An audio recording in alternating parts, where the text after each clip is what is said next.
Várias palestras foram realizadas na sede do Tribunal de Contas da União, aqui em Brasília, durante o seminário Chamamento Público e Qualificação das Organizações Sociais de Saúde para o Fortalecimento do SUS.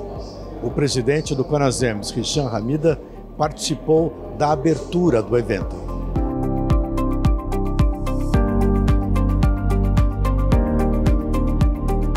Agradecer, e cumprimentar, pelas boas-vindas do ministro Augusto Nardes, seu nome, ministro, agradecer também toda a equipe do TCU, secretária Vanessa, Marcelo, Vinícius, pela parceria e por esse olhar da importância e dessa aproximação com a gestão.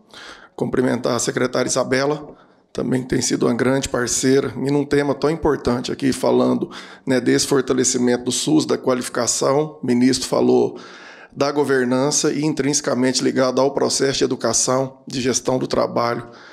E um tema que às vezes é um tabu para a gente com relação ao OS. Às vezes mal interpretada, às vezes entendida de forma equivocada, mas sem dúvida é uma ferramenta de extrema importância que a gestão tem. E a gente falar de governança num processo do Sistema Único de Saúde, onde eu tenho uma alta rotatividade de gestor nos 3 entes, seja no nível federal, que a vida útil de um ministro ela não chega a 2 anos, seja no nível estadual, seja na gestão municipal, onde nós temos uma média de troca de 300 gestores por mês. Então, mais do que nunca se faz necessário a gente discutir todo o processo de governança. E não tem governança, o ministro colocou bem, senão pela educação.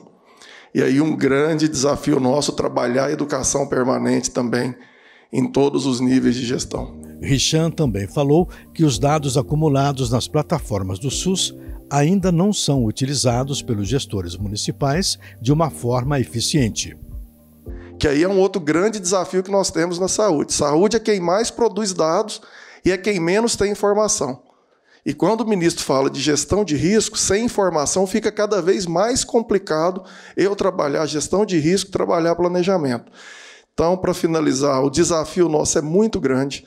Nós temos que trabalhar juntos, unidos, controle externo, CONAS, CONASEMS, Ministério, IBROS, enfim, toda a sociedade que busca um fortalecimento do nosso Sistema Único de Saúde. A secretária Isabela Pinto, do Ministério da Saúde, fez uma apresentação rápida e mencionou que muitos municípios brasileiros já contratam organizações sociais para o atendimento dos pacientes do SUS, mas algumas contratações falham na qualificação dessas OSs.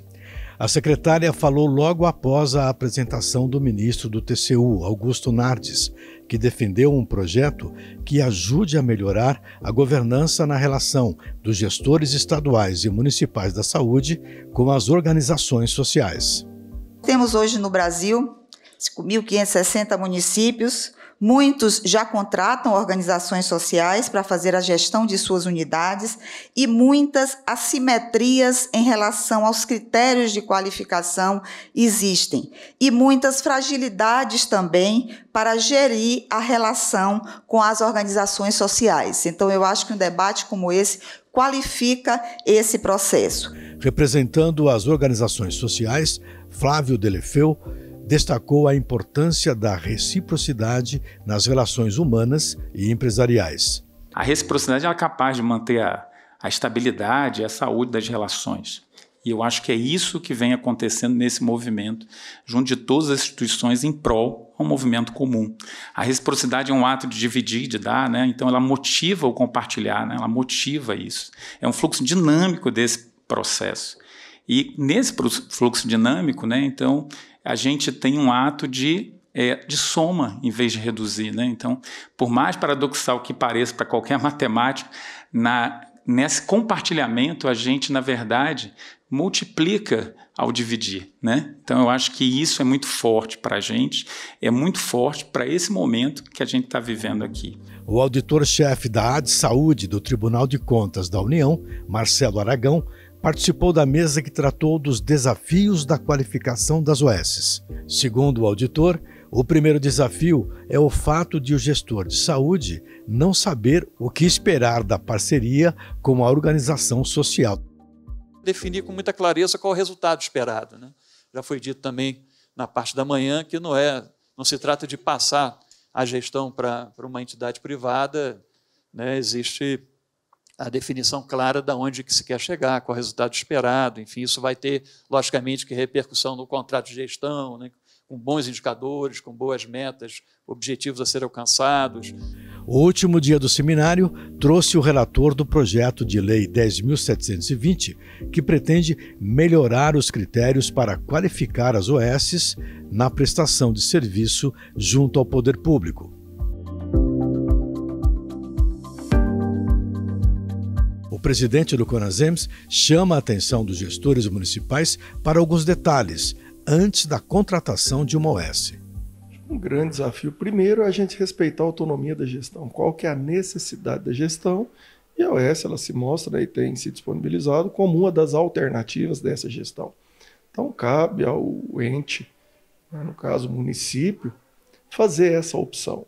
Mas um passo fundamental nisso é o planejamento, né? O que se quer com o OS?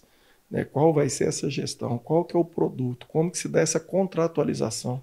E a qualificação da SOS nesse chamamento. Então, esse é um dos grandes desafios, e aqui hoje nós estamos discutindo isso, né, nesses 2 dias, junto ao TCU, para que dê segurança, transparência e sustentabilidade para esse tipo de serviço na ponta. A secretária Isabela Pinto falou sobre como transformar o grande volume de dados da saúde em informação de qualidade para os gestores. É fato o esforço que vem sendo feito no sentido de qualificar a produção de informações, de torná-las transparentes, de fortalecer os sistemas de informação, investir nas tecnologias, e tudo isso possibilita não só o acesso aos dados, o acesso aberto às informações, mas também um rol de possibilidades de análises para que o sistema possa avançar na implementação de políticas públicas de saúde. E os limites de atuação das OSs no SUS foram debatidos na última mesa do seminário.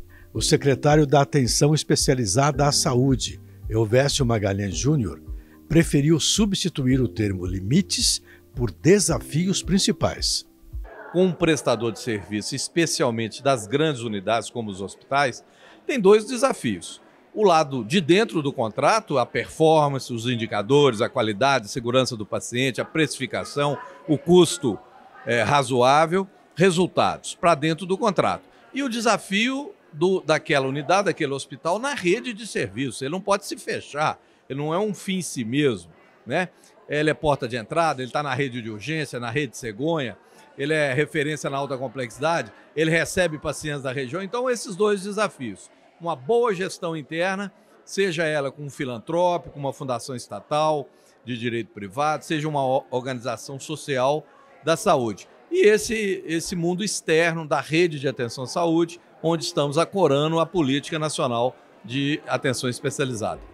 Representando as OSs de saúde, Flávio Delefeu foi um dos organizadores do seminário no TCU. Acredito que os desafios são muitos.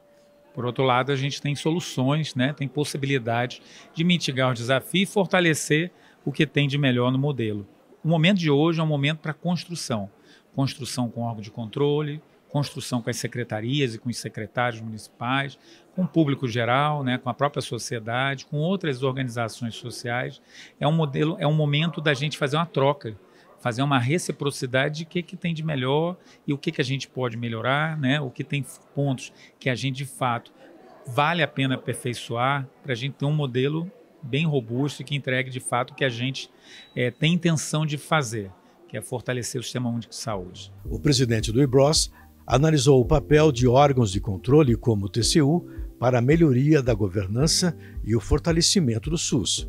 Delefeu comentou o apagão das canetas, jargão que explica a dificuldade de se contratar um gestor para assumir uma Secretaria da Saúde, por exemplo.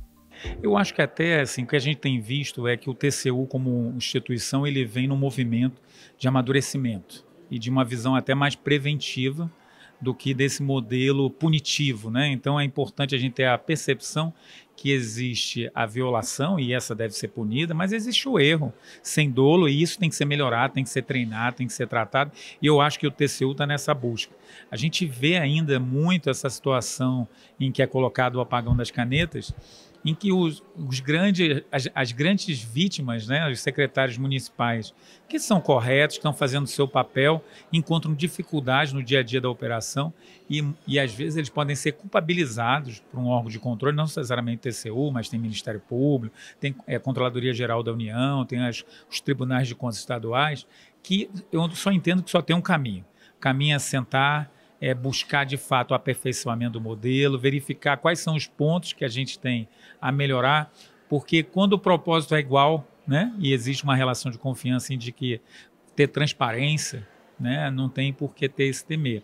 Qual seria, na sua opinião, o maior gargalo para o gestor municipal em relação à contratação de OS? A dificuldade de planejamento, de um diagnóstico preciso, de definir de fato o que se quer contratar, aquilo que nós falamos aí no seminário, né? Tem a ver com o grau de maturidade, de governança, de gestão do gestor municipal, que não tem as mesmas condições que um gestor federal tem. Então, no nível de município, você tem maiores carências. Nós entendemos isso e até na nossa atuação a gente leva em consideração essa maior dificuldade local, municipal. Mas então é dificuldade de fato de ter pessoal em quantitativo, qualitativamente, né, quantitativamente, para poder de fato fazer essa transferência de uma gestão de um equipamento público para o privado. E fazer todo um acompanhamento, monitoramento, avaliação que é importante.